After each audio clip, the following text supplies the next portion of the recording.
Ya karena ya dunia ini nggak pernah jelas. Makanya nabi yang nabi saja berdoa apa ya muqallibal qulub tsabbit qalbi ala dinik. Dat yang membolak-balikkan hati. Karena kayak apa kita mencintai Indonesia, mencintai masyarakat Indonesia. Tapi kayak apa kalau kamu sudah datang ke Singapura, rawang Singapura dinamis terus gerutu. Orang Indonesia itu pemalas, tidak kayak orang Singapura, dinamis maju. Tapi kalau orang di Singapura gak gelem. Tapi ini Indonesia main gerutu, orang Indonesia tidak kayak orang Singapura. Cara aku nak ngomong ngono gak usah urip ning Indonesia, kalau urip ning Budi. Singapura. Islam Indonesia gak mutu kayak di Timur Tengah, cobaan semua gini-gini. Enggak ana wong goblok ra iso ngaji cobaan ya dekne ra trimo goblok cobaan. Angel ngadepi wong ku angel. Lah terus kon piye? Sing biasa wae koyo kula jenengan wis biasa, suwe ngaji-ngaji, wae turu-turu, suwe mangan-mangan wis biasa wae. Dinuna dinul ajais, agama kita, agamanya orang lugu. Penting hubungannya dengan Allah spesial bahwa kita yakin hidup kita namun bergantung kepada Allah Subhanahu wa taala dan kita selalu nyifati Allah nikmal maula wa ni'man nasir. Selagi Tuhannya Allah pasti kita ditolong. Apapun kondisi Indonesia, Tuhan kita tetap Allah, tetap ditolong. Kita pernah keluar dari penjajahan Belanda, tragedi PKI, ya apa saja problem kita pernah keluar karena Allah Tuhan kita nikmal maula wa ni'man nasir. Sudah, iktimatnya sama Allah, jangan pada yang lain. Yang lainnya itu hanya aturan bernegara saja. Kita butuh presiden, butuh macam-macam, itu aturan bernegara. Tapi kesejahteraan kita tetap Allah ni'mal maula. Karena kalau Allah yang nggak berkenan, Jawa dihilangkan les lewat ekuifaksi selesai. Atau meteor satu jatuh selesai. Makanya Allah selalu mensifati dirinya, saya yang memegang langit bumi, saya yang mengatur langit bumi. Beberapa benda langit nggak jatuh ke bumi karena saya, kata Allah. Inna wa yumsikus samawati wal ardo antazula wala inzalata in amsakahuma min ahadim nimbati. Kalau sistem alam langit itu hancur, semuanya hancur. Tapi kita enggak, kadang-kadang membayangkan dunia enggak hancur itu kalau kestabilan negara. Negara tak stabil, kalau alam enggak stabil mau apa? Semuanya enggak koruptor, semuanya adil, tapi diguncang gempa tetap selesai. Diundang faksi tetap selesai. Makanya Allah selalu mengingatkan kita, aamintum manfis sama ayakhsifa bihumul ardo fa idza hiya tamur. Kenapa kamu merasa aman di bumi? Bumi ini setiap saat bisa likuifaksi, kata Allah. Karena bumi itu dzatis sodq, potensinya pecah. Tapi kalau kita ingat situ kan akhirnya bergantung sama Allah sambil bernegara secara benar, bertetangga secara benar. Susahnya apa sih hidup benar? Wong hidup benar itu nikmat. Kulo mboten nate urip susah. Ngerti masalah sing pangeran Gusti niki wae jenengan ya sudah selesai. Dadi nak tahlilan ojo ngrameni tok, dijiwai nikmal maula. Nikmat itu sebaik-baiknya, nikmat itu sebaik-baiknya. Artinya kita selagi punya Tuhan itu pasti nasib kita ya sebaik-baiknya.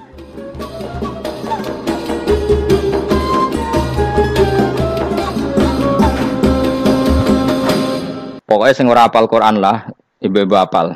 Yo syaratnya. Terus sing ora apal ibu-ibu apal kudu apal ayat iki. Paling gak iku apal maknane. Ya tak wacana sitok-sitok. Summa aurasna, manan kemudian saya kasihkan.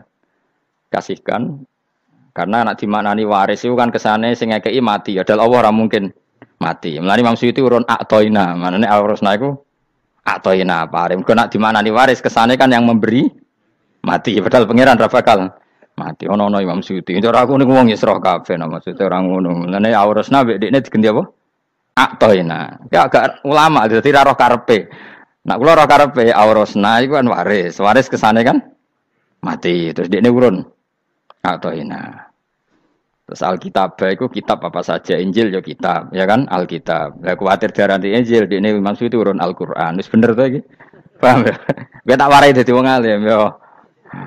Wes bener. Ya salim berarti. Soleh boyong cara santri soleh boyong. Soleh.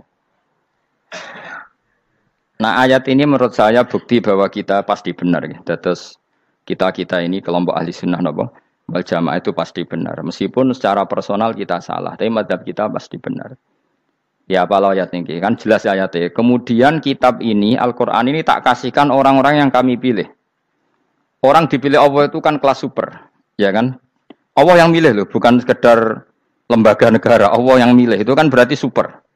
Tapi kemudian orang super itu uniknya Allah bilang faminhum dzalimul linafs. Orang yang saya pilih itu kemudian ada yang kelakuannya itu kurang ajar, zalim.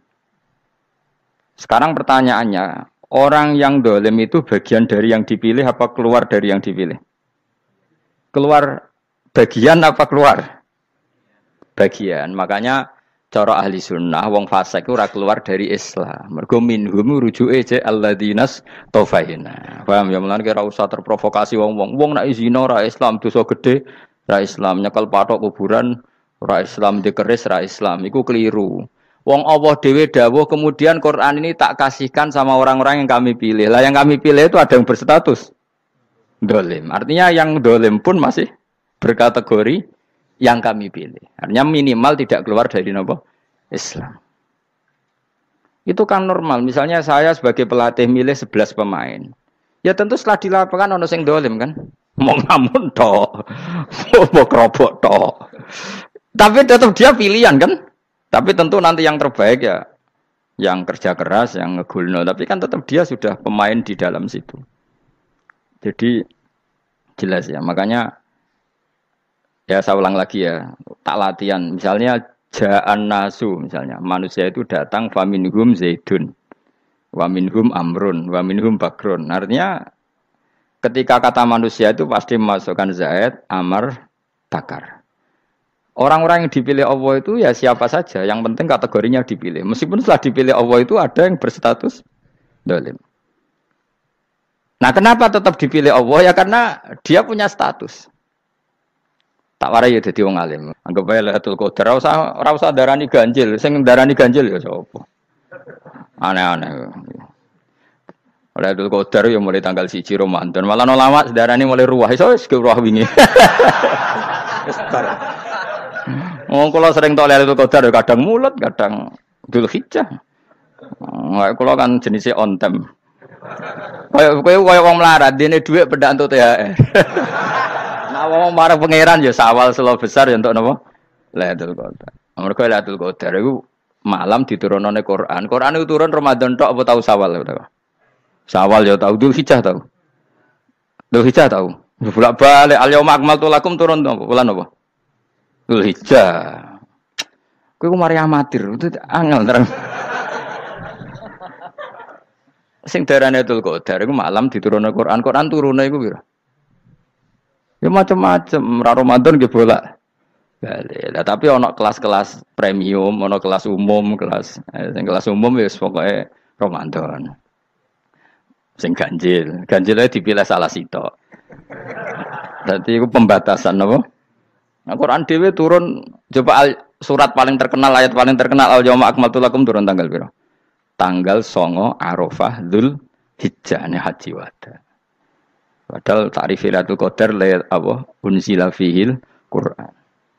Ya tapi ilmu ini mari debat biasa. Umumnya wong ora takoki wong Gus nuzul Quran tanggal pira 17.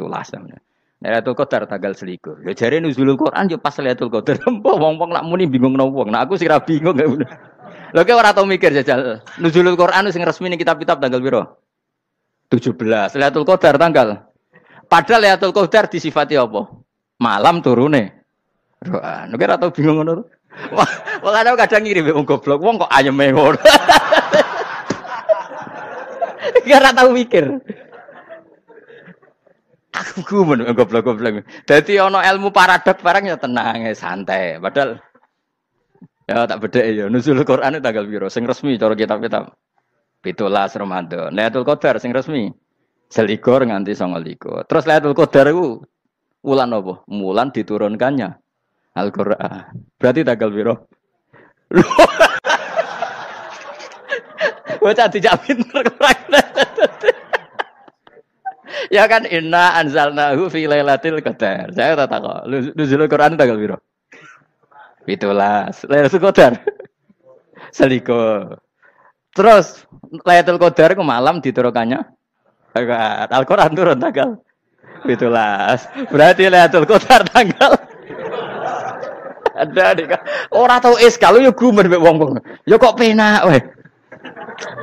Mulai dadi wong alim loro, Kang ora usah mari eskal. Ngaduk ditung bodho penak.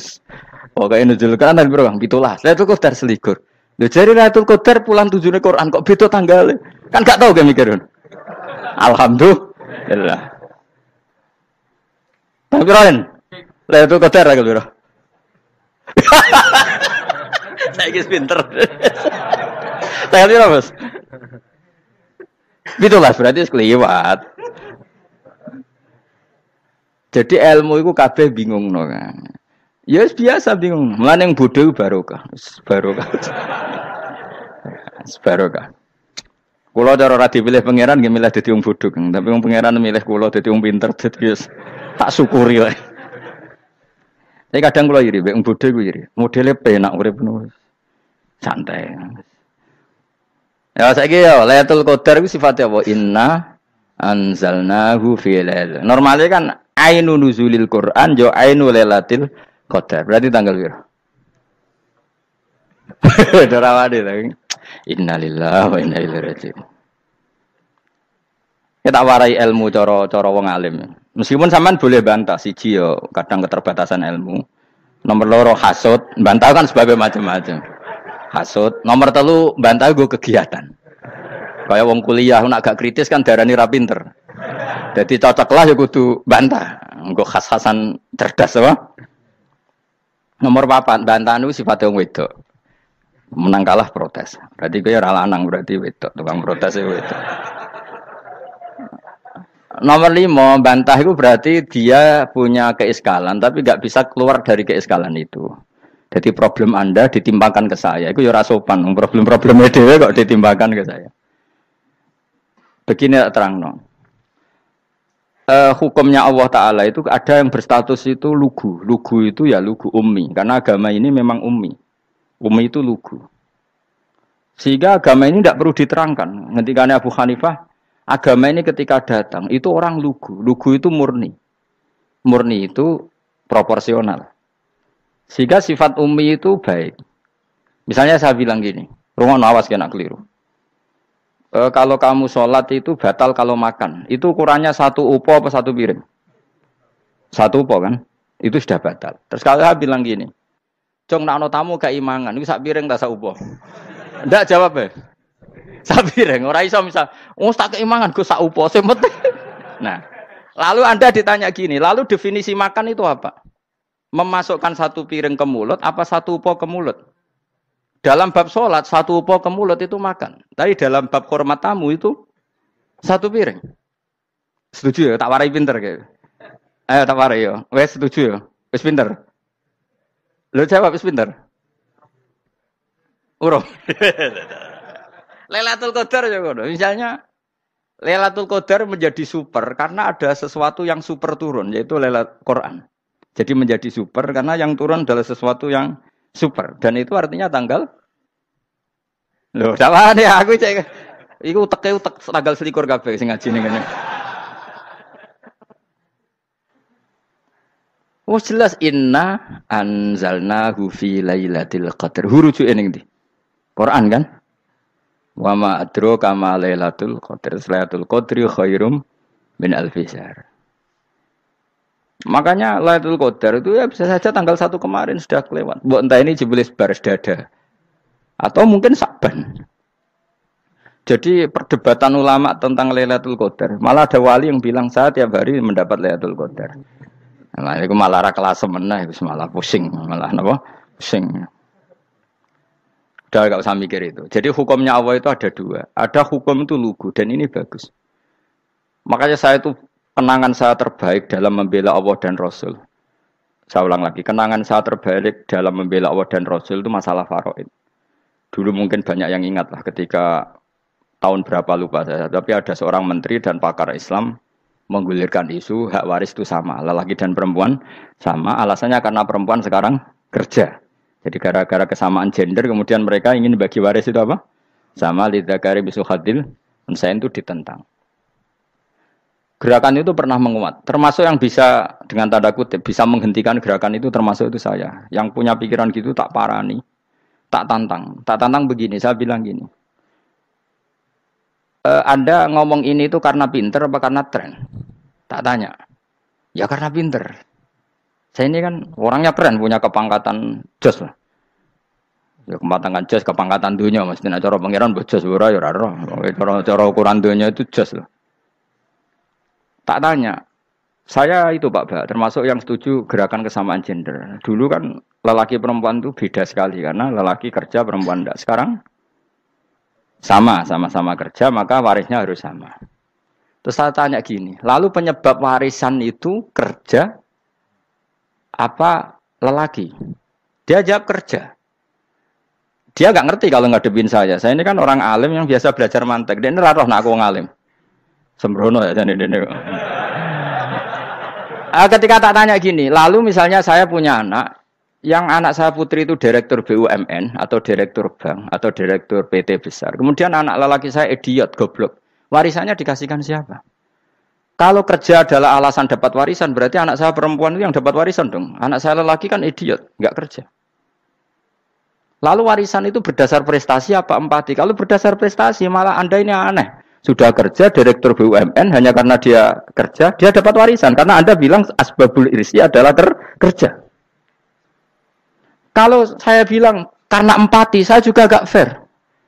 Yang kerja juga butuh modal gak saya warisi, tapi yang idiot tak warisi karena warisan berdasar empati. Lalu Anda milih mana? Bingung deh. Sampai dia ikrar, saya belum pernah mendapat perlawanan seperti ini. Karena Anda ngomong sama orang-orang goblok, kata saya.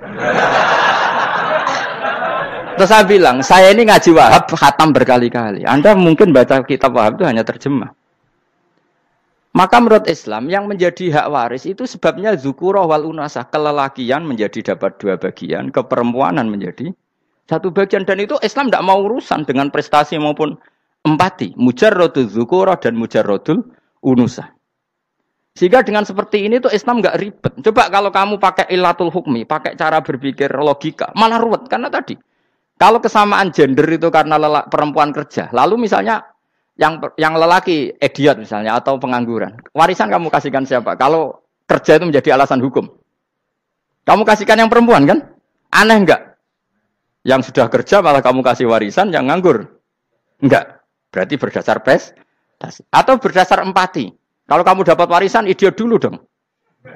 Idiot dulu, goblok dulu, kecelakaan dulu, baru dapat warisan. Karena dapat empati, yang sudah PNS nggak perlu dapat warisan. Karena sudah juga ruwet. Fikih seperti ini ruwet nggak? Ruwet. Nah, kata Imam Haromen, gurunya Ghazali, agama itu kadang dinuna dinul ajais. Kita ikut yang lugu saja. Allah bilang lelaki dapat 2 bagian dari perempuan, ya lelaki ya yang punya alat kelamin, penis. Perempuan yang punya farji, ya sudah gitu aja, gak usah ruwet-ruwet. Kenapa begitu? Ya sudah seperti itu. Nanti lama-lama gini kalau diterusin. Ada seorang dokter fikih perempuan. Dia menguasai fikih sholat. Ruhin lanang tapi gak menguasai fikih sholat. Rohnya mau pesolatan misalnya. Lalu yang jadi imam siapa kalau berdasar prestasi? Perempuan dong, karena dia doktoral fikih sholat. Dia menguasai aneh-anehnya sholat. Ghoro ibu masaili sholat dia menguasai. Sementara Rukin takut sholat itu apa kan? Pokoknya ini gugus ngadeg terus lugu, terus ngadeg malah apa? Ada mulan, nak salam ngalerin. Dia tahunya hanya itu dok. Lalu kalau nuruti imam sholat adalah yang terpandai dalam fikih sholat, tentu yang imami perempuan. Tapi agama ini tidak seperti itu. Pokoknya wong lanang imami, wong itu. Jadi makanya kata Imam Haromen dinuna dinul ajais sampai Said Muhammad itu sering ngutip beliau gini kan, Allahumma imanan ka imanil ajais, ya Allah. Semoga iman saya menerima konsep engkau itu ka imanil ajais. Imannya wong wedok-wedok sing lugu. Ajis itu perempuan lugu yang sudah sepuh. Jadi misalnya ngukur anak seneng ya anak kono gedang goreng, ngekei duwe, ya lugu saja. Itu bagus. Daripada kamu pakai argumentasi, karena argumentasi ini sebetulnya kelihatan cerdas, tapi ada kebodohan masif. Karena tadi, kalau hak waris kita otak-atik dengan prestasi, maka yang pro empati akan protes. Paham ya? Masa yang sudah kerja dikasih banyak, yang idiot enggak? Tapi kalau berdasar empati juga aneh. Masa dapat warisan harus goblok dulu, harus kecelakaan dulu. Maka Rasulullah pernah ngendikan ketika ditanya, lalu warisan untuk siapa ya Rasulullah? Nabi jawabnya lucu. Fali aula rojulin dakarin. Jadi Nabi sempat ngendikan kata rojul. Kemudian direvisi dakarin. Fali aula rojulin dakarin. Semua ulama ngendikan dakarin di sini adalah badal. Nabi ngendikan rojulin, kemudian Nabi ingat kalau rojul itu identik dengan lelaki dewasa, apa? Kemudian Nabi mengulang lagi zakarin, tidak harus dewasa, yang penting lelaki. Jadi meskipun baru lahir, kalau dalam keadaan baru lahir namanya apa? Kan zakarin kan, belum bisa dikatakan rojul. Paham ya? Nabi ngulang 2 kali, fali aula rojulin zakarin. Ini penting saya utarakan supaya clear. Jadi agama itu gak usah diotak-atik. Ya itu tadi, misalnya imam sholat itu lelaki. Ya sudah lelaki. Lelaki itu apa? Yang punya alat kelamin lelaki. Jangan dibalik ini. Yang dikatakan lelaki itu orang kuat. Sehingga meskipun perempuan kalau kuat, misalnya perempuan anggota poluan, lelakinya cemen, idiot, maka imamnya perempuan gitu.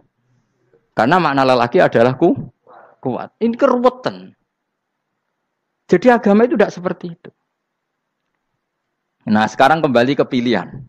Yang dikatakan pilihan itu orang hebat. Apa yang dipilih? Apa berdasar definisi? Apa berdasar kehendak yang milih? Lo kok mulai do pinter? Tumben do pinter. Alam raya ini milik Allah. Dan semua di alam raya ini milik Allah. Maka dipilih tidak dipilih itu terserah yang punya apa terserah kita. Apa terserah kriteria, apa terserah definisi. Dalam konteks kita sebagai objek diambil, tentu terserah yang punya. Kemudian Allah bilang, orang-orang itu saya pilih. Nah kalau milihnya Allah berdasar kepunyaan, tentu Allah boleh dong memilih orang yang sebetulnya berstatus dolim. Ya tapi ya tetap dia dolim, tapi ya tetap dipilih. Kenapa ya? Karena Allah yang punya. Saya misalnya orang kaya, boleh nggak punya HP buruk? Boleh kan? Terserah saya. Saya orang kaya, beli HP mahal, medium dan paling buruk. Boleh enggak? Boleh saya yang punya. Enggak boleh, Gus, ini orang kaya harus beli HP yang mahal. Yang bilang harus siapa? Nah, kegoblokan kita ini seperti ini. Nak wong sugih HP-ne kudu larang. Nak wong alim kudu bojone ayu. Sing kudu darani kudu ayu kuwi sapa? Nak maji jalan yang dumbu swarga lho kudu iku sing swargane mbam tapi kudu. Nah, kita ini sering berpikir ngatur Tuhan. Nah, Indonesia negara yang mayoritas muslim terus Islam Indonesia kudu dadi sampling Islam seluruh apa? Dunia. Ya ora usah sombong ngono ya keben. Mayoritas juga wonge kakean ngono ae ora perlu GR jadi sampling percontohan Islam internasional ora perlu ngono. Lah misale terus dadi contoh misalnya nang Masjid Haram niru Jumatan ning Indonesia berangkat mbek do rokokan. Bariku tekike diusep-usep nang pojok pager. Lah misale wong Mekah terus do ngono kabeh karena mencontoh Islam Indonesia. Kacau gak? Ora usah GR ngono biasa wae. Napa? Biasa wae. Terus misalnya mencontoh Islam Indonesia, Indonesia nak ziarah Wali Songo terus tahlilan nunggu nganti setengah jam. Lah terus raudhah dikepung ngono rak macet Mekah Madinah. Mergo agar ziarah Nabi terus lungguh apa? Sak jam. Nak ning wali sak jam ning Nabi 2 jam lah kira-kira gitu. Ya malah nganyak Kanjeng Nabi to. Nabi sekaruan afdhalul khalqi mbok dongakno wa maghfir lahu warhamhu. Niku malaikat sak langit misah. Ya Nabi kok ndongakno di sepuro. Kowe tapi ya butuh sepuro. Enggak boleh doakan Nabi gitu enggak boleh. Wa sholli ala sayyidina Muhammad wa ala alihi enggak boleh pakai ighfir lahu. Masalah kita tahlilan apa alam donga iku terus kamu gunakan. Ya misalnya terjadi percontohan Islam dunia terus Nabi kapundhut ditalkin, nek ditakoki waman rebuka piye. Terus Nabi warai waman nabiyuka. Mesti Nabi yo pro, lah aku Nabi coba takoki. Jadi kita ini sering kumo luhur karena kita mayoritas terus jadi percontohan Ora usah ngono. Paham ya napa? Ndak usah ngono, mayoritas sae, tapi ora usah GR jadi apa? Percontohan internasional. Mungkin kalau masalah Islam damai ya bagus, tapi itu kan tidak hanya Indonesia. Di mana-mana yang Islam damai juga banyak dan yang tukaran juga banyak. Toh yang tukaran enggak pernah maklumatkan diri ini percontohan janda. Ya biasa saja. Saya ulang lagi ya. Maka menurut saya enggak akan benar pendapat Khawarij atau pendapat Islam yang keras bahwa orang dosa besar itu keluar dari Islam. Karena ketika Allah mengatakan, kemudian aku pilihkan kitab ini, tak kasihkan orang-orang yang saya pilih. Itu diantara yang pertama adalah meskipun mereka sebagian tetap zalim. Artinya tetap zalim itu tidak menjadi dia keluar dari status Islam. Paham ya? Sekarang saya tanya, yang dikatakan warga Indonesia itu siapa? Ya siapapun yang bergeografis di Indonesia, lahir sebagai akte Indonesia, ya orang Indonesia. Kemudian ada yang penjahat, ada yang maling, kita penjara. Apa dia keluar dari kebangsaan Indonesia? Enggak kan? Sama ketika orang Islam menjadi zina dan fasik koruptor, keluar dari Islam enggak? Enggak. Karena Allah tetap bilang faminhum. Apa? Faminhum. Jelas ya? Wes kayak gak ngarah Khawarij. Napa? Kalau Khawarij cara berpikir itu ekstrim. Setiap dosa besar itu mengeluarkan orang dari status Islam. Oh, itu bahaya sekali. Karena nanti kalau itu iya, kita akan kehilangan banyak orang nopo Islam. Makanya Nabi nanti ngendikan, saya berharap yang nanti masuk surga dari umatku itu separuh, 2/3. Itu kata ulama-ulama. Kalau kita pakai mazhab Khawarij, orang Islam itu tidak sampai 1/3. Karena banyak yang keluar dari Islam. Duwe keris gak Islam, duwe akeh ra Islam. Nglakoni jimat gak Islam, nyekel patok gak Islam, dosa gede gak Islam, korupsi gak Islam. Terlalu banyak yang kita usir dari Islam. Lalu kita ngusir atas nama apa? Coba. Kalau atas nama Tuhan kamu tidak Tuhan. Atas nama wakil Tuhan, Tuhan tidak pernah mewakilkan ke Anda. Orang-orang mandate. Yang kita tahu dari Quran ya ayat ini, tsumma awrasnal kitabal ladzina astafaina min ibadina. Kemudian kitab ini tak kasihkan orang-orang yang saya pilih, dan orang yang saya pilih itu faminhum zalimul li nafsi. Dan sebagian dari itu adalah orang zalim, dan itu jelas bagian dari itu. Artinya keluar apa masuk? Keluar apa masuk? Masuk. Meskipun ya yang zalim tetap berstatus zalim, kayak warga Indonesia, ini semua warga Indonesia. Paham ya? Yang maling ya tetap warga Indonesia. Meskipun ya tetap maling. Jelas ya? Tenan ora ya? Makanya ahli sunnah itu pendapatnya falam nukafir mu'minan bil wisri. Kita tidak akan mengkafirkan orang mukmin hanya karena melakukan dosa. Kenapa ya? Karena Allah bilang faminhum setengah sangking itu masuk bagian. Dan itu luar biasanya Allah disebut istofaina. Tetap orang-orang pilihan.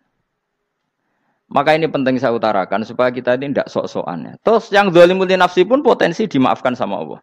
Asal dia tobat, dan tobat itu sama Allah nggak ada batasnya. Malam yuhur kiri sampai apa? Nafas apa? Terakhir. Dan kadang orang itu sebetulnya nggak niat tobat, cuma ada perilaku tertentu sehingga dadian Allah itu simpati. Itu juga banyak yang diterima tobatnya Allah. Makanya kata ulama-ulama itu, istighfar itu tidak syarat diampuni. Yang menjadi orang terampuni itu kehendak Allah. Istighfar itu bagian kecil dari syarat-syarat itu. Bisa saja orang tanpa istighfar tapi diampuni Allah. Misalnya Allah dawuh wa yaghfiru ma duna dzalika limay yasha. Itu bukan limay yastaghfir tapi limay yasha. Contoh masyhur kan, kamu pernah dengar kan, ada orang nakal itu, mumisah itu ya kira-kira lonte atau apalah. Dia datang pulang ketika melihat anjing ngeleti pasir, dia berpikir ini kehausan kayak saya. Kemudian dia turun ke sungai memberi minum anjing itu, kemudian Allah memaafkan dia karena itu. Pas itu di semua hadis riwayatnya dia tidak pernah istighfar. Telah punya perilaku yang menjadikan dia diampun. Banyak enggak seperti itu? Banyak, makanya wa yaghfiru ma duna dzalika liman yasha. Mayasa itu ya yang digedaki Allah. Bisa saja kalian ini sering istighfar tapi enggak dimaafkan Allah. Tapi delala punya satu perilaku yang cara Allah itu penting, kemudian dimaafkan. Kayak Saharatu Fir'aun, itu dia tidak pernah istighfar, tukang sihir Fir'aun. Dia diampuni Allah, dikasih iman tuh gara-gara jadi wong Jogja. Terus ngono tok. Jadi pas mau duel adu sihir. Iku dalah dekne mendingan ya. Qalu ya Musa imma antulqiya wa imma annakuna nahnul mulkin. Monggo jenengan riyen napa kula riyen. Dadi gara-gara dekne didikan Jogja niku. Lah wong ape duel, mestinya tarung itu semakin cepat mengambil kesempatan kan semakin menang. Ini sudah jelas tarung. Ngapunten jenengan riyen napa. Lha iku pangeran itu terus simpati. Wong kok sopane ngono apa? Akhirnya Allah memberi iman gara-gara apa? Imma antulqiya wa imma annakuna nahnul mulkin. Monggo jenengan riyen. Lah Musa juga Allah juga gak terima kalau nabinya kalah sopan. Sehingga Allah memerintahkan Musa adalah sopan. Mboten jenengan mawon. Jadi Nabi Musa qala bal alqu. Jadi Nabi Musa enggak jenengan riyen mawon. Jadi coba, itu kan unik. Dia tidak ingin diampuni Allah, tapi adalah dia sebenarnya satu perilaku yang menjadikan Allah itu simpati, yaitu kesopanan dia dengan Nabi Musa. Imma antulqiya wa imma annakuna nahnul. Nabi Musa juga bilang qala bal alqu moga jenengan riyen mawon. Akhirnya sakar nggih nak ngoten. Makanya Firaun itu mangkelnya bukan main. Ketika pertunjukan itu akhirnya kan Saharatu Firaun kan kalah. Setelah kalah langsung iman. Maka kata Firaun, ini jelas Musa itu guru kamu. Cuma pura-pura saja kamu pro saya. Lah buktinya apa? Jare buktinya tadi monggo-monggonan gitu. Makanya Fir'aun bilang innahu lakabirukumul ladzi 'allamakumus sihr. Wah, iku mesti Musa iku gurumu. Padahal dia gak kenal sama sekali. Cuma gara-gara monggo-monggonan tadi itu akhirnya terus pikirannya Fir'aun. Wah, mesti wis kenal suwi, mau gayane tok. Mergo gara-gara monggo jenengan riyen. Mboten, monggo jenengan. Jadi makanya sampean jangan putus asa. Makanya keliru sekali kalau kita bilang diampuni Allah nunggu istighfar. Enggak. Tentu istighfar penting, kita sepakat. Istighfar itu penting, kita sepakat. Tapi itu tidak satu cara-caranya Allah untuk orang bisa diampuni. Nabi misalnya ngendikan ana wa kafilul yatim kahateni fil jannah. Coba. Orang sering istighfar sama kafilul yatim, kira-kira surganya cepat mana? Cepat kafilul yatim meskipun enggak istighfar. Kalau istighfar terus tapi medit ra karuan. Tak jamin pun rokok alamatnya medit jelas nih rokok aku roh. Terus jelas. Al-bakhil itu koribun minan nar. Jelas alamatnya deket-deket situ lah. Paham ya? Wes jelas as-sakhi koribun minallah, koribun minan nas, baidun minan nar. Nah al-bakhil apa?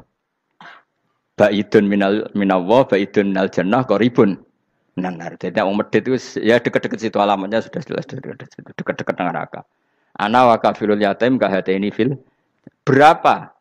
Apa semua yang dimaafkan Allah Nabi nyebut syaratnya istighfar? Kebanyakan malah enggak. Orang alim misalnya. Makanya orang alim kalau jarang istighfar kamu enggak usah iri. Orang alim tuh mulang tok. Itu langit bumi mintakan ampun. Wa innal alima lastaghfiru lahu man fis samawati wa man fil ard. Hattal khitan fil bahr. Orang alim itu otomatis dimintakan maaf oleh langit dan bumi sampai iwak ning laut. Mulane jendur Gus Bak jarang istighfar. Aku sing istighfar is akeh sembrono. Langit bumi no. Mulane kula nu jarang istighfar bukan karena saya sombong, memanfaatkan istighfar mereka, no. Dan saya yakin itu lebih mandi timbang istighfar saya. Mun koman fi samawati nglebokno Jibril, Mikail, orang-orang keren, no? Makhluk-makhluk no? Keren. Saya baru cari hadis yang wa innal muta'allim sing ijek belajar tapi belum ketemu. Nanti kalau ketemu tak kasih tahu apa? Karena hadisnya yang saya baca masih wa innal alim apa? Orang alim jadi agak ketat. Nah, nanti kalau sudah ketemu wa innal muta'allima. Wah, nanti dicari. Tapi pasti palsu kalau ada itu. Karena semua tagnya itu apa? Alim. Atau ya kamu alim dibanding yang di bawahnya. Ya semoga itu masuk apa? Jadi dibanding orang Papua kan harus alim. Saya ulang lagi ya, ini penting sekali. Jadi latihlah jangan punya gerakan takfiri orang lain dianggap kafir, orang lain dianggap kafir karena Allah tidak pernah mengusir hambanya. Meskipun apapun salah najiyah kata Allah tetap faminhum. Apa? Faminhum. Hum itu rujuknya ke yang depan. Jadi termasuk orang-orang yang saya pilih adalah faminhum zalimul li nafsi. Tetap dia di arena itu. Nisbatnya Islam ya tetap di area Islam itu. Meskipun yang ya kayak warga Indonesia coba. Warga Indonesia itu siapa? Yang terlahir di Indonesia dan ber-KTP kartu keluarga Indonesia sudah. Nanti tentu yang bajingan tetap bajingan, yang koruptor tetap koruptor. Tapi menjadi warga Indonesia atau keluar dari warga Indonesia? Tetap warga Indonesia. Kira-kira seperti itulah analoginya. Tetap istofaina, tapi tetap berstatus faminhum dhalim. Tapi rujuknya kan tetap faminhum ikut setengah sangking alladzinas tofaina. Mulane ngaji sing tenanan. Kowe ora usah anut khawarit. Khawarit itu apa? Ngamukan. Sidik-sidik wong liya salah itu apa-apaan. Loh saya juga mangkel be wong dolim. Semua orang soleh mangkel be wong dolim. Tapi ya dihukum saja. Misalnya dalam Islam ada kisos, ada hadul qadzaf, hadus sariko. Ya hukuman saja. Tapi hukuman itu tidak bisa menghilangkan status. Ya sama seperti manusia tetap manusia. Meskipun apapun dia ya manusia. Ya tadi misalnya manusia itu siapa? Ya manusia itu ya manusia. Terus kamu bikin orang yang standar ideal manusia adalah yang berperilaku baik, yang enggak pernah salah. Kemudian kalau Zaid itu maling berarti tidak manusia. Terus barane apa? Ketek. Tidak bisa, makanya kembali lagi dinul aja. Kamu bikin definisi manusia itu tidak usah seangkuh itu. Manusia seperti ini manusia ya sudah, maling ya manusia, orang soleh ya manusia, orang sedengan ya manusia. Lelaki itu apa? Yang punya alat kelamin penis itu lelaki, titik sudah. Sehingga nanti warisannya ya dia lelaki. Sholatnya dia bergaya. Kamu tidak usah bilang gini, lelaki adalah yang cakap memimpin, yang maco, yang kuat. Jika kalau tidak seperti itu namanya perempuan. Terus kamu membolehkan yang seperti ini jadi makmumnya perempuan. Imamnya perempuan sing maco. Kacau enggak kalau agama nuruti logika-logika itu? Enggak, jawab aja. Kacau. Lalu lucunya sekarang banyak kecerdasan yang mengarah ke sana. Makanya agama ini jadi kacau karena sudah ada dinul ajais. Agama ini agama ummi. Ya agama ini agama ummi. Kata Allah huwallazi ba'atsa fil ummiyin. Ummiyin itu lugu itu polos. Jadi kalau orang polos misalnya gini. Ini apa? Kira-kira kalau jawab orang polos ini. Jam. Bagus kan jam. Jam untuk apa? Penunjuk waktu. Ya sudah seperti itu. Tapi kalau orang engkek. Ini itu apa jam? Itu barang murahan. Bulat kan oleh jawab. Ono numpak mobil carry itu apa? Itu black melaku. Yang mobil itu Alphard. Jadi kacau. Enggak boleh agama dibawa ke sana. Apa? Agama di sana dibawa ke sana. Nah itu madzhabnya ahli sunnah apa? Wal jamaah. Ketika Rasulullah ngendikan la yu'minu ahadukum hatta yuhibba li akhi, ora kok diarti ini ora iman. Sehingga yang menyala itu tidak iman, tidak seperti itu cara mengartikan ahli sunnah wal jamaah. Karena status itu tidak pernah hilang. Yang hilang hanya kesempurnaannya. Paham ya? Kesempurnaan kita jadi manusia hilang karena kita maling, karena jadi koruptor. Tapi tetap kita manusia. Kesempurnaan kita sebagai orang mukmin hilang kalau kita fasik. Tapi kita tetap mukmin. Paham ya? Makanya setiap hadis gitu kata ahli sunnah la yu'minu imanan kamilan. Wis dong ya? Dong. Ya terus alhamdulillah subhanallah. Ya doa alim mas malam rolikur. Malam Lailatul. Aku kadang yang melok goblok aduh. Saya tuh sering dididik sama bapak saya, sekumpul wong akeh kudu melok goblok guys. Makanya bapak itu kalau ada orang pidato, bapak kan juga enggak suka pidato juga, tapi ya kerso kadang-kadang, saya pun kadang-kadang kerso. Asal sing utus pernah guru, pernah sepuh kadang kerso. Nah, bapak nak pengajian ngomongin balik dari bapak, malah bingung ngomong apa wae. Coba kita dengan PD-nya bilang Lailatul Qadar itu 21 sampai berapa?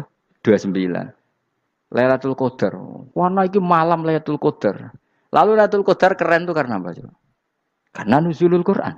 Lalu nuzulul Quran tanggal 17. Lalu Lailatul Qadar tanggal berapa? Oh, ada nih. Alhamdulillah. Tapi ini jangan jadi keiskalan yang masif itu sudah difitnah. Coro Gus Bak, ya ora coro Gus Bak, coro Quran ngawur gitu. Sembrono. Memang aku tidak pendapat tentang Quran, ya dan ayatnya seperti itu. Maka yang benar, Lailatul Qadar itu kata ulama-ulama dulu, orang yang beramal soleh, ya itu sudah anggap saja dapat Lailatul Qadar. Ora usah ndelok esuk-esuk ndelok srengenge blerengen ta ora. Nek ora blerengen berarti untuk Lailatul Qadar. Jan mendung kan blereng piye. Terus bengi angite sayup-sayup. Anggere dini hari ya sayup-sayup blok aneh-aneh wae. Lah nek pikir segoyo ora, berarti wong laut gak tarah untuk Lailatul Qadar, ke segoro kidul langine bianter. Lah nek ning Dieng ya mesti sayup. Mau angin tok gunung wis kesel tadi tok sayup-sayup. Gawe ukuran ojo ngono, gawe ukuran ngono rak wong Dieng luwih ngrasa entuk Lailatul Qadar timbang wong segoro kidul. Ke segoro kidul angine apa? Buanter. Padahal alamate piye? Sayup-sayup. Mana-mana. Maksudnya alamat ngono iku ora ngono, maksudnya ayat iku Kanjeng Nabi mbak dawuh ngono, maksudnya ora ngono. Wes dong ya. Ayo Lailatul Qadar tanggal. Aku seneng wong bodho. Kowe enak urip wis happy no? Happy. Ya saya ulang lagi ya. Jadi kejati dirian itu tidak bisa hilang dengan standar keidealan. Yang hilang itu standar apa? Keidealan. Misalnya kita maling ya eman lah sebagai orang mukmin kok maling. Warga Indonesia kok kriminal tuh eman, tapi dia tetap orang Indonesia. Orang Islam tetap Islam meskipun dia fasik. Sebab itu Allah ngendikan faminhum zalimul linafsi. Sebagian dari orang yang saya pilih dia adalah orang dolim. Ya dolim saja. Kamu jangan kamu katakan kafir ya dolim saja. Dolim kira-kira maknanya kurang ajar, kacau, kriminal. Tapi kan tetap dia orang Indonesia. Paham ya? Ya tetap dia orang Islam. Tapi Islam yang dolim. Ya seperti saya sering cerita. Saya pernah ketemu orang alim melaku di Tuban. Iku pilih tanggamu. Wong Islam kok do kumat. Umat Islam kok do mabuk. Ya tentu oknum ya. Tapi jare orang alim tadi, itu orang umat Islamku. Islam sing kumat. Jadi orang Islam itu hanya dua, umat Islam sama Islam yang kumat. Jadi kalau pas fasik ya Islam kumat. Kalau pas waras umat Islam. Ya sudah itu bolak-balik. Ya, jadi umat Islam. Jadi kalau di Jogja atau di Jakarta ada orang mabuk, itu berarti Islam sang kumat. Kalau pas ngaji, Umat Islam. Tapi kadang orang yang sama ya kadang umat Islam, kadang Islam yang kuman. Ya sudah seperti itu. Dan nanti pas diambil Allah ya tetap statusnya dua tadi. Umat Islam dan Islam yang kuman. Jadi jelas ya. Jadi jelas sekali makanya orang Khawarij itu kata Rasulullah syarrul khalqi wal khaliqa. Ela-ela makhluk itu orang Khawarij karena dia menghilangkan status kejati dirian. Itu bahaya bagi kelangsungan negara. Negara maupun agama. Jadi misalnya kalau orang nyuwun sewu misalnya ada orang kriminal di Indonesia, terus dianggap gak warga Indonesia, terus mau dibuang kemana? Coba. Sama kalau semua orang Islam yang salah dianggap kafir, terus lalu mau kamu buang kemana? Padahal dengan kamu katakan kafir, artinya dia sudah tidak wajib sholat. Orang kafir tidak wajib sholat, tidak wajib puasa. Apa tidak lebih ngeri? Karena dia tidak berkewajiban melakukan ibadah-ibadah Islam. Berarti Anda lebih ridho dunia ini rusak. Lalu ya misalnya Zaid karena megang patok kuburan atau melakukan dosa besar kamu katakan kafir. Setelah kafir dia wajib sholat enggak? Tidak kan? Wajib puasa enggak? Berarti kan malah jura-juran. Karena mendorong orang keluar dari ring permainan kesalehan. Tapi kalau kita katakan Islam, kemudian kita bina. Kan ini jadinya aset. Dengan kamu katakan Islam artinya menjadi aset kan? Bandingkan kalau kamu katakan keluar. Paham ya? Makanya Nabi ngendikan ala umatku itu apa? Khawarij. Karena ini bahaya. Bahaya. Negara juga gitu. Andai kan kita berpikir ekstrim, yang melanggar negara tidak warga Indonesia. Yang demo tidak warga Indonesia. Sing beda pendapat dengan pemerintah enggak warga Indonesia, negara ini habis. Kehilangan 50% warga Indonesia. Ya biasa saja, yang salah ya salah, tapi tetap warga Indonesia. Kalau secara aturan hukum harus dihukum, ya dihukum. Asal objektif, asal adil. Kayak misalnya santri saya, yang santrinya Gus Bak itu siapa? Ya pokoknya sing ngaji. Kamu enggak usah pakai definisi ideal. Sing ngaji, sing paham, sing ora ngantuk, sing pinter. Yo ngiyai dul kok. Mana-mana. Dadi nek sing bener piye? Sing santri Gus Bak piye? Ya sing ngaji. Lah sing piye? Ya pokoke angge sing teko ngowah-ngowah ya wis melok mlebu. Ora paham yo ngaji, paham yo ngaji. Wong didelok kolange itu pokoke angge sing teko ngono. Malaikat yo ora niteni sitok-sitok iki paham ta ora iki. Oh malaikat itu ono sing drengki disalahno pangeran, kita jamin. Tapi bukan malaikat elit sing didrengki ora malaikat elit, malaikat awam napa? Masyhur itu kan. Innalillahi ta'ala malaikatan sayakhina fil ardi yabtahuna khilaqal dzikr. Terus Allah punya sekian malaikat yang tukang mencari-cari tempat dzikir. Khilaqul dzikri itu tempat-tempat halal haram, tempat-tempat ngaji. Kalau orang toreko ya tempat wiridan oleh maknanya. Tapi kalau orang fikih maknanya tempat diajarkannya halal dan haram. Terus setelah ketemu orang ngaji terus kata para malaikat sing apian, halumu ila buhyatikum. Ini tempat kamu, ini orang ngaji. Kemudian ada malaikat yang agak hasud, tapi entah gimana hasudnya. Pokoknya bilang gini, itu ada orang yang datang ke situ tidak niat ngaji, nyari temannya. Kebetulan temannya itu ngaji. Maka ya Allah itu jangan masukkan kategori yang ngaji. Karena dia nyari situ, nyari temannya. Kebetulan temannya itu ngaji. Tapi apa kata Allah? Hum alqaumu la yasqa bihim jalisuhum. Wes ngono lah, asal melok gabung tak sepuro kata Allah.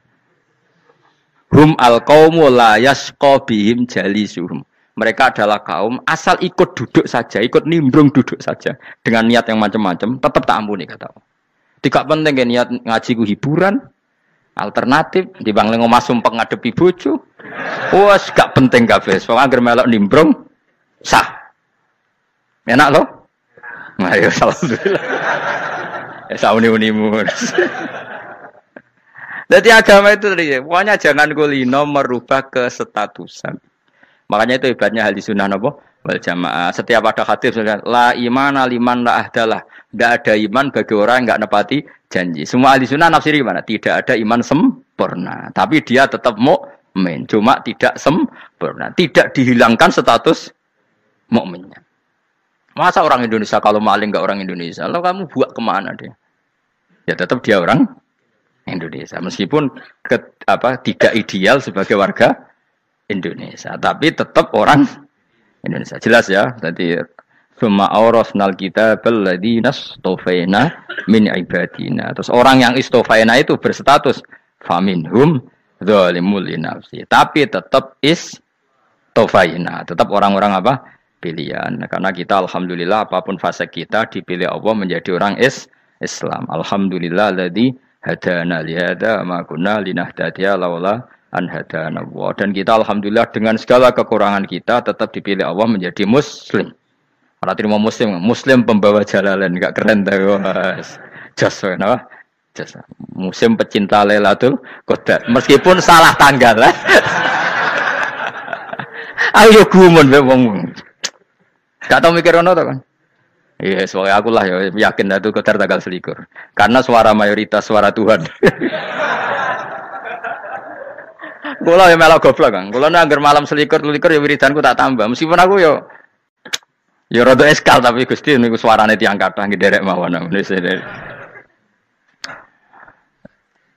Oh, inna anzalnahu fi lailatul qadar. Quran itu tak turunkan pada malam. Jadi normalnya Lailatul Qadar itu berbarengan dengan malam. Tapi ya serasa mbok imani biasa wae, mari fitnah ngene wah. Nah biasa. Yang jelas Lailatul Qadar itu bisa kapan saja. Nah ulama dulu bilang ya bisa kapan saja. Cuma kata ulama-ulama bisa saja diturunkan di tanggal itu. Ya bisa itu karena memang nuzulul Quran itu kan tidak semuanya di tanggal 17 sebetulnya. Jadi di mana-mana itu ada simbol-simbol yang dipakai. Istilahnya tanggal 17 itu simbol. Memang kebetulan ada yang tanggal 17. Tapi kita tahu kan yang turun di Haji Wada juga banyak. Coba Haji Wada tanggal berapa? 9 Arafah. Bulan apa? Dzulhijjah. Dan banyak ayat turun Isra Mi'raj misalnya. Ayat Isra Mi'raj turun bulan apa? Rejab kan? Ibu yang ngaji dora khatam kecangkeman. Jadi Quran itu tidak hanya turun di Ramadan. Ya biasa saja, makanya kayak saya itu kan biasa ngaji Quran, ya setiap saat anggap Lailatul Qadar. Cuma kita ya ikut umumnya orang, Lailatul Qadar itu tanggal 21, 23. Aku lah senang malaikat yang bagian panitia itu ben jelas fokus di tanggal itu. Tapi kamu jangan pernah berpikir menafikan hari-hari lain bagi ulama tertentu, bagi wali-wali tertentu. Mereka ngalami Lailatul Qadar kulla lailah. Banyak wali yang bilang, saya ngalami Lailatul Qadar kulla lailah. Maksudnya, karena kulla lailah zaman Nabi itu pernah dituruni Quran. Dan semua itu artinya Lailatul Qadar. Tapi tentu ada simbol. Kayak kemerdekaan Indonesia itu dimulai tanggal berapa? 17 Agustus. Sebetulnya ya enggak. Ketika Jepang kalah itu ya sudah merdeka. Dan daerah tertentu sudah lama dulu merdeka kayak Aceh. Karena dia tidak merasakan dijajah Belanda. Daerah tertentu ada setelah diproklamasikan tetap berjibaku dengan penjajah. Banyak enggak ketika diumumkan kemerdekaan masih yang berjibaku ngelawan penjajah? Banyak. Tapi kita butuh simbol. Jadilah kita ngambil 17 Agustus. Ngono kok ra iso. Jadi tanggal itu ada tanggal hakiki, tanggal simbol. Meskipun yang hakiki ya simbol ya hakiki. Dong ya. Alhamdulillah. Ayo kok do pinter aku yo. Maksudnya ben kulino mikir, ben urip itu gak glonyar-glonyor ora jelas. Wah, halus, makanya goblokku barokah menangatil gue. Karena saya itu kenapa kok tahu goblok barokah itu gini ya. Satu supaya saya tidak takabur ya. Saya akan kecelok wong alim bir takabur. Dua aja wong goblok ya ono pinter ya, Mas. Kayak wong iku lho, kayak wong naik apa jenenge? Naik Jambian lho, 17 Agustus apa? Apa? Tarengane apa? Panjat Pinang. Itu kan nilainya hanya berapa yang di atas kira? Kalau di sini berapa nilainya? Kalau diuangkan. 1 juta ada. 1 juta. Bagi penonton tuh kan gini. Cek goblok ya demi duit 1 juta glebotan kayak gitu kan gini. Wong barang angel kok dilakoni. Goblok banget kan gitu jare sing ra melok. Tapi ya delok iku seneng. Tapi kon melok ora gelem. Lah duit 1 juta ya tak rewangi gitu. Orang goblok ya gitu. Dadi wong alim ku angel. Wis ngerti nak angel maka ora usah melok barang angel kan gitu. Berarti pinter gak wong goblok ku? Tak warai ya. Dadi wong alim iku angel. Maka saya menghindari barang angel. Menghindari barang angel itu satu kepintaran. Berarti orang bodoh adalah pintar. Tawar. Jelas ya? Jelas ya? Alhamdulillah. Makanya kula nu kadang kok pinter kowe, Mbak aku. Karena kamu tahu ngalim iku angel. Menghindari barang sukar itu pintar. Berarti wong bodoh iku pintar. Tapi pintar dalam kebodohan. Harus respect. Mbak wong bodoh kudu napa? Respect. Dia tahu ngapal Quran angel, ngapal hadis angel, maca jalalan angel. Suatu yang angel harus menghindari barang angel adalah kepintaran. Wes ngono ae. Dadi kadang-kadang luwih GR. Gus Bab aku pinter aku. Kok iso? Dia tahu barang sulit kok dikejar. Itu kan satu kebodohan. Wes uni-unimu ngono dadi. Ben kowe syukur dadi bodoh yang syukur karena ternyata punya sisi kepintaran juga. Dalam kebodohan kita ada sisi apa? Kepintaran. Mun kula terusno. Allah itu siapa? Alladzi ahallana darul muqamati min fadlih. Alladzi rupane dat ahalla kang manggono sapa ladina ing kita darul muqamati ing omah kang dadi hunian. Aili qamati rumah sing dadi hunian min fadli krana mu anugrahe Allah. Nggih kula nyontokno bolak-balik nggih. Semua ini kita di surga nanti berstatus lamanya-lama itu semua karena fadlnya Allah. Karena amal kita tidak cukup. Makanya Rasulullah pernah ditanya, ya Rasulullah betul orang surga masuk surga karena amalnya tidak, karena fadlnya Allah. Saya berkali-kali cerita dalam kitab-kitab tasawuf diterangkan ada seseorang yang enggak pernah maksiat, hidupnya taat. Kemudian ditanya sama Allah, kamu masuk surga karena apa? Saya karena enggak pernah maksiat, taat terus. Kata Allah, ya sudah kamu di sini aja 80 tahun. Ya kamu enggak apa-apa di surga sini berapa 80 tahun. Si Abid tadi, ahli ibadah tadi protes, katanya surga itu selamanya lama. Iya, kata kamu kan karena amal kamu di dunia kan hanya 80 tahun, umur kamu kan hanya 80 tahun, ya berarti surga kamu 80 tahun dong, karena kamu menganggap surga karena amal kamu. Fair kan? Amal 80 tahun surganya. Tapi kata jenengan surga itu selamanya lama. Sing selamanya lama itu fadolku itu gak ada habisnya. Kalau amal kamu ada habisnya. Terus kata orang tadi, ngimpun Gusti kula mbuska fadole jalan. Gak aku kecewa jare. Jadi orang itu harus pakai logika. Makanya agama ini ojo nuruti cerdas sing gak punya sanad. Lalu gunanya amal apa? Kalau kita masuk surga mergo fadole pangeran, bocah kok geblek gendeng campur gak di sanad.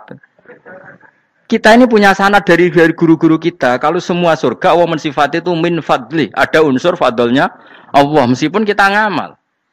Karena tadi kalau karena amal kita hanya sak soleh-solehmu 80 tahun. Iku enak soleh terus.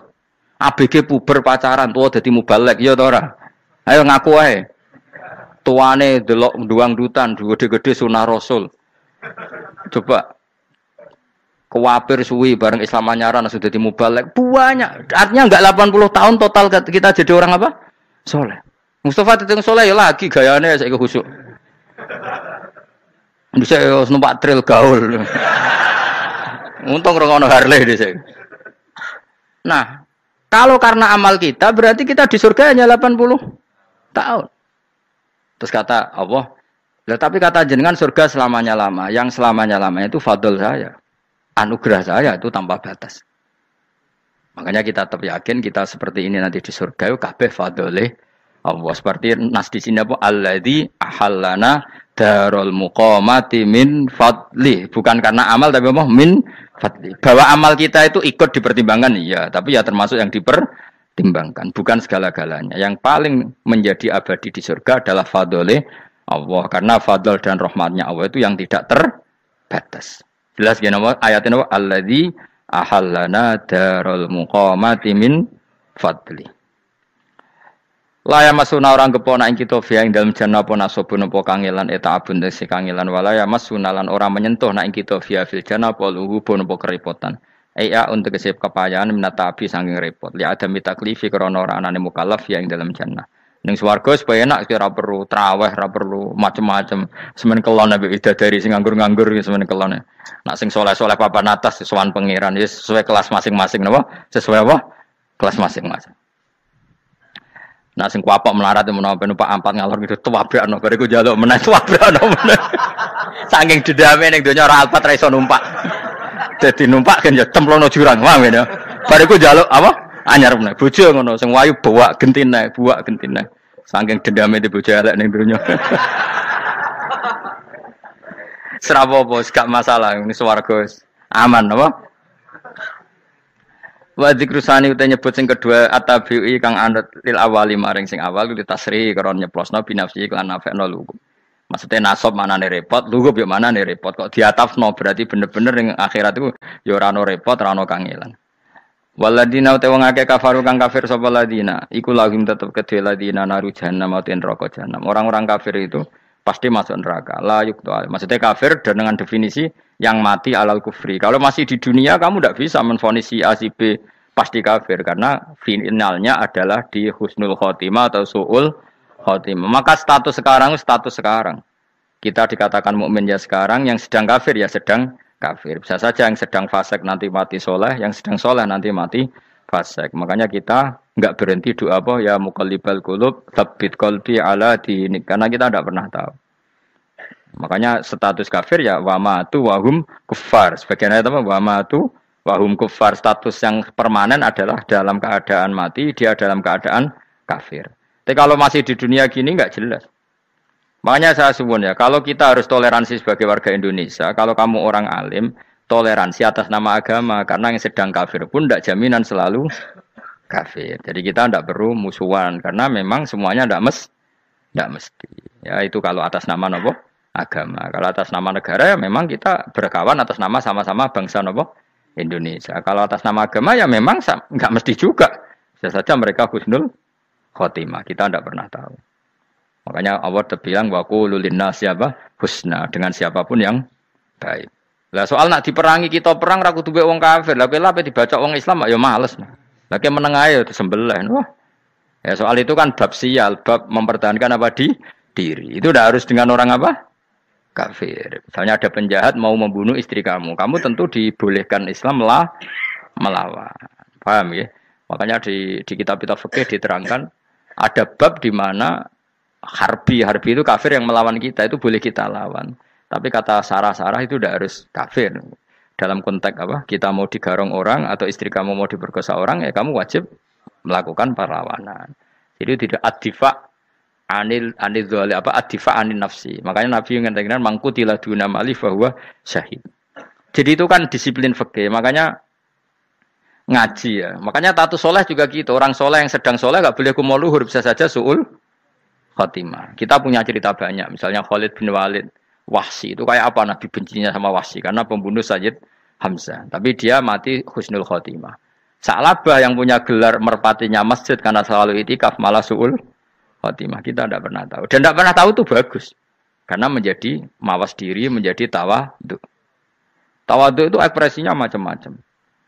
Boleh ada ya ulama yang ini cerita aja ya. Ada ulama yang mau dicucup. Alasannya didik santri atau masyarakat biar hormat sama orang alim, itu ya benar. Ada ulama yang enggak kerso dicucup. Alasannya saya sendiri untuk melawan ujub saya, keangkuhan saya, kesombongan saya. Ini namanya ijtihad. Boleh, bebas, orang boleh. Kenapa? Ijtihad. Abdullah bin Mas'ud itu enggak senang punya santri nderekno dia. Karena kata beliau, dillatan ditabe wa fitnatan lil mabdu. Yang nderekno itu hina, dia khawatir kumo luhur apa? Kiai kalau kelamaan diderekno itu kan kumo luhur. Kadang gawa rokok era gelem, ono sing gawakno. Bahkan nyumet era gelem ono sing nyumet. Padahal kok film geng Cina ae ngono. Geng Cina kan padha kan. Kadang kene bangga wong kok geng Cina kok apa. Tapi banyak juga ulama yang mau biar gue iling-ilingan di enggak apa-apa, semua itu ijtihad. Napa semua itu enggak apa-apa kita. Makanya saya itu ya kadang salaman, kadang enggak. Karena ijtihad kita banyak. Uwais Al-Qarni itu enggak mau salaman. Bukan karena dia menolak salaman. Dia takut kalau ada tradisi begitu, orang dicucup-cucup terus sombong. Itu juga bahaya bagi yang dicucup. Tapi ya salaman tetap sunat. Kita tetap yakin salaman itu sunat. Karena mendidik anak atau masyarakat hormat sama orang alim. Tapi kalau itu terlalu masif, nanti orang yang abal-abal menjadi keangkuhan. Delok wong sak menake nyucup aku kabeh. Keren gak? Keren apa nih? Soalnya jenengan ditakdir pun rokok aneh-aneh. Enggak ada yang keren di dunia. Yang keren adalah makanya Salman Al Farisi ketika dia sukses menaklukkan Persia itu mau syukuran. Kata Salman Al Farisi, enggak Jong. Kalau saya nanti masuk surga, saya mau syukuran. Tak undang namanya. Saya juga punya rencana syukuran di surga. Nanti tak undang sama.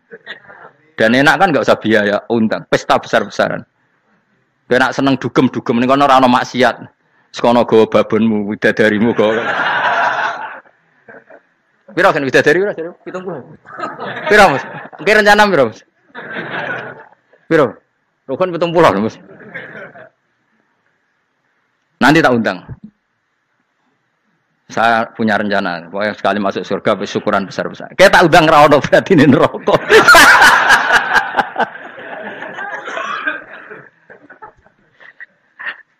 Tapi nek ngundang aku ora ono beda kelas sembrono.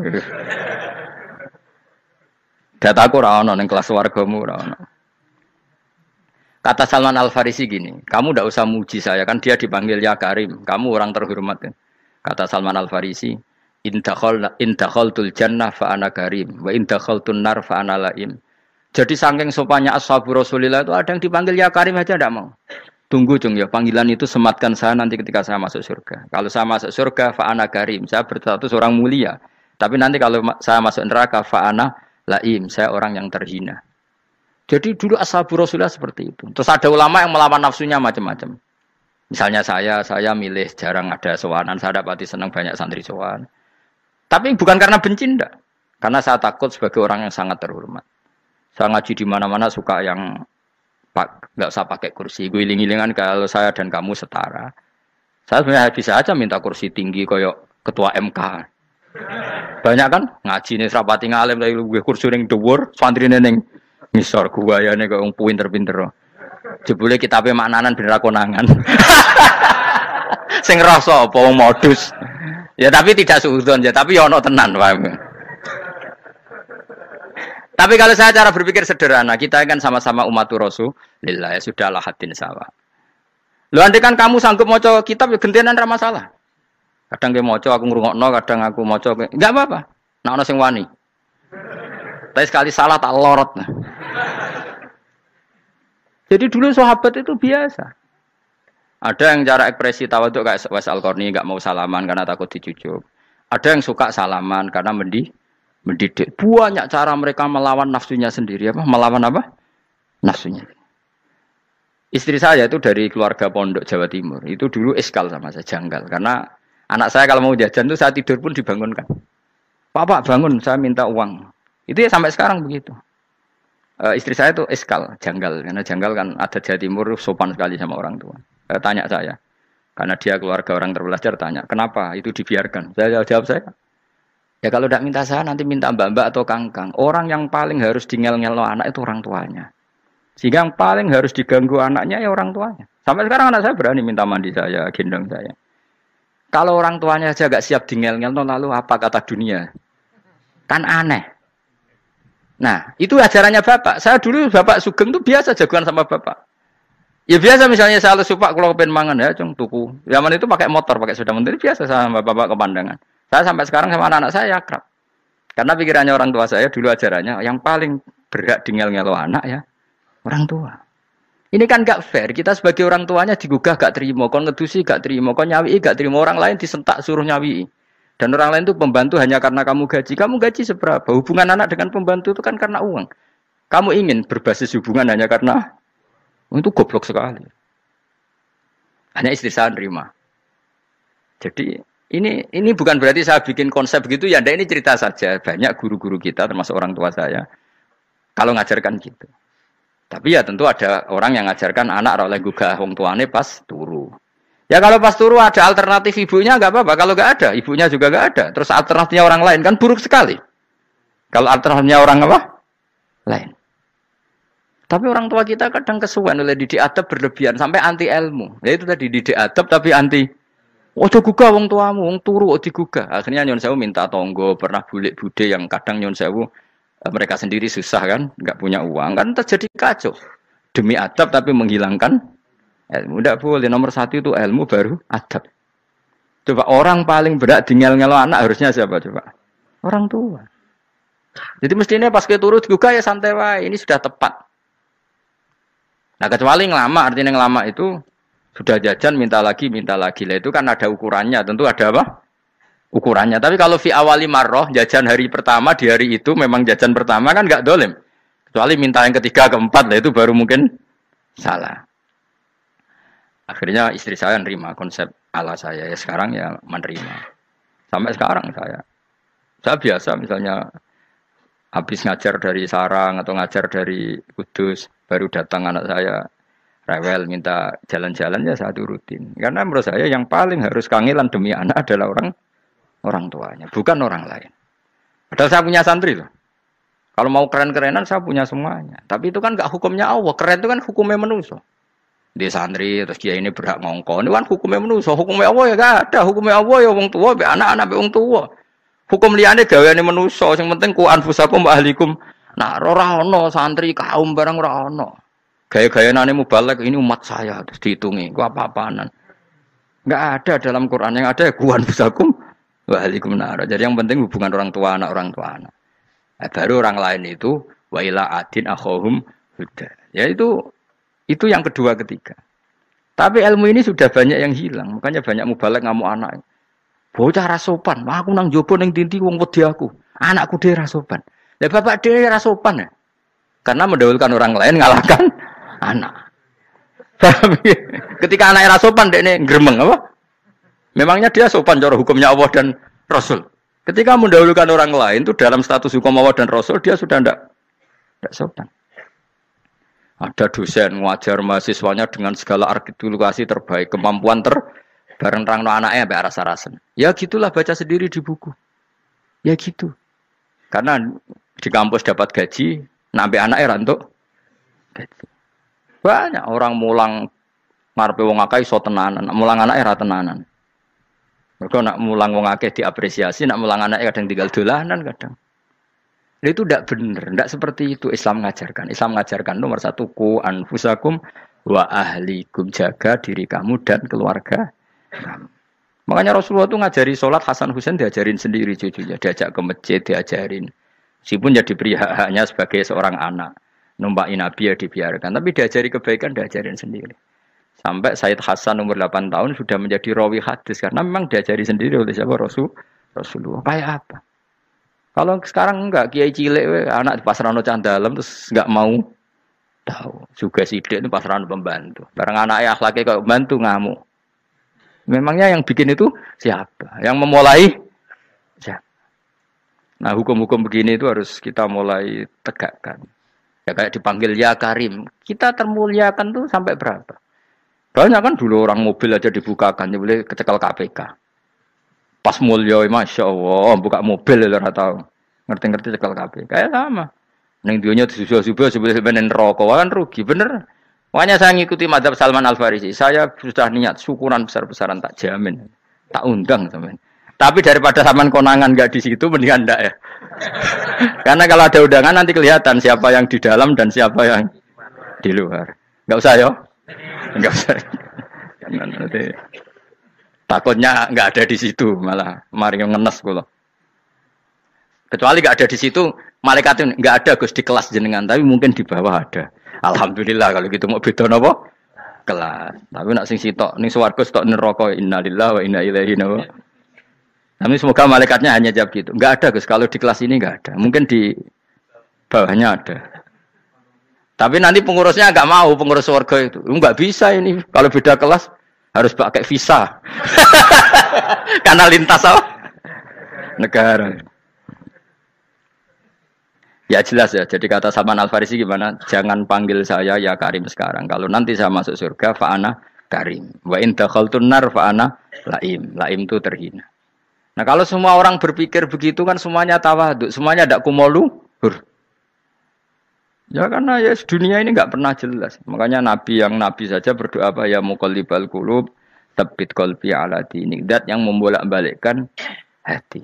Karena kayak apa kita mencintai Indonesia, mencintai masyarakat Indonesia. Tapi kayak apa kalau kamu sudah datang ke Singapura, rawang di Singapura dinamis terus gerutu. Orang Indonesia itu pemalas, tidak kayak orang Singapura, dinamis maju. Tapi kan urip di Singapura gak gelem.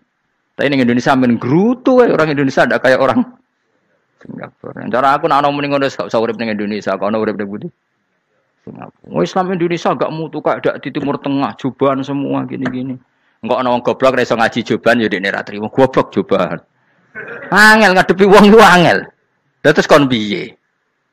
Sing biasa wae koyo kula jenengan wis biasa. Suwe ngaji-ngaji, wae turu-turu, suwe mangan-mangan wis biasa wae. Dinuna dinul ajais. Agama kita, agamanya orang lugu.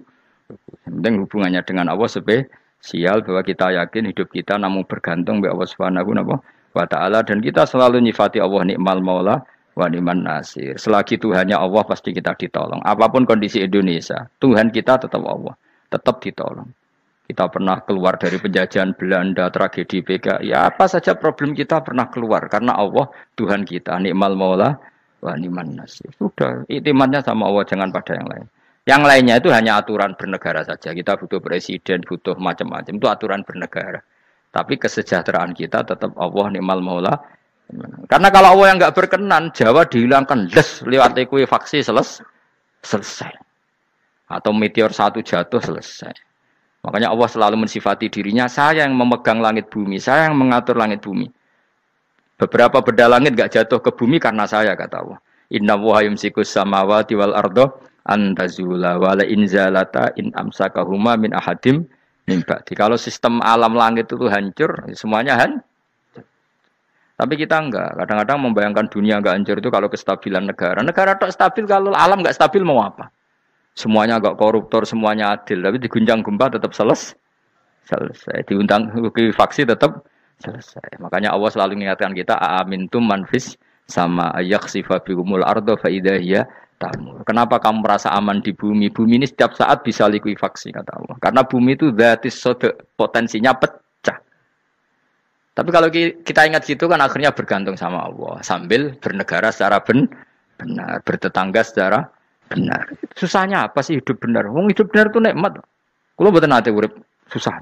Ngerti masalah sing pangeran Gusti niki wae jenengan ya sudah selesai. Dadi nak tahlilan ojo ngrameni tok, dijiwai nikmal maula. Nikmat itu sebaik-baiknya. Nikmat itu sebaik-baiknya. Artinya kita selagi punya Tuhan itu pasti nasib kita ya sebaik-baiknya. Ngomongin nikmal maula tapi mbek gerutu. Seramutu. Lengane ra dadi wali perkarane ya apa. Jadi wiridane wae tapi ra dijiwai, enggak boleh seperti itu. Tapi lumayan, timbang ora wali ra wiridan malah ra karo-karuan malah. La yuqda alaihim raden putusna sapa alaihim ing atase ahlun nar bil mauti lan mati fayamutu mongko iso dadi mati sapa ahlun nar fayastarihu. Mongko iso istirahat sapa ngake. Jadi ahlun nar ketika disiksa minta mati. Maksudnya mereka minta mati itu tidak merasakan sakit. Tapi nyatanya mereka sudah tidak bisa mati. Berarti disiksa terus terus walai khafaf lan ora den ringan napa anhum saking ahlun nar min adzabia saking siksa sinar torfata ene ning sak kedape mri kadalika kaya mengkon-mengkon kabeh kama jasinahum tegese kaya oleh males ingsun wong akeh nadzi males ingsun kula kafurin ing saben-saben wong sing banget kafire banget ingkare ning Allah lan nikmat-nikmate Allah manane kafir bilya iklan ya yadzi wa nuni lan nun al maftuhah kados kita tidak yadzi tapi napa nadzi nggih kadalika nadzi kula kafur. Assalamualaikum warahmatullahi wabarakatuh.